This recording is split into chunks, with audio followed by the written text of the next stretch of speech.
are now. You Yeah, literally on a dime had to pivot. You had to shift your whole life, move and start life not just as a daughter, but as a daughter who was giving care on a full-time absolutely. basis, essentially. Yeah.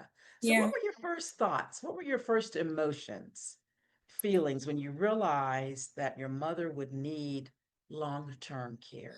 For a while, it was just numb. Like I felt like I was living in this alternate reality that I was gonna wake up from someday. It didn't seem real. Even now, I have a really hard time kind of like recalling what the exact emotions were that I was experiencing. But after the initial shock wore off after some time, thinking back, I think I now know and can more easily identify that the range of emotions I have experienced and to some extent continue to experience as a caregiver now. I like to say I try to find balance though, like between acknowledging the challenging emotions I've experienced with gratitude because there are so many different emotions that I think have come out of this experience and continue to come out of it.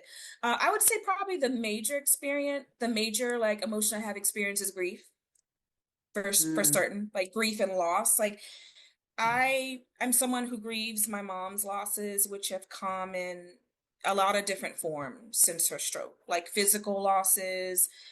She's had social losses, emotional and spiritual impacts, and ambiguous grief in particular is something I've never quite experienced before becoming, a caregiver. And that's something that it's a kind of grief that you experience when you're mourning the loss of someone who's actually still alive, still here, but they're suffering from losses and so are you. And it's a really different kind of loss.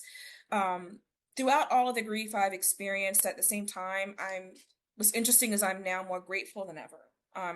For instance, I'm grateful um, for my mom's ability to still be able to speak, as maybe before her stroke I took for granted. I think, being able to just make a call to my mom and have a conversation with her or text her and her be able to respond back to me.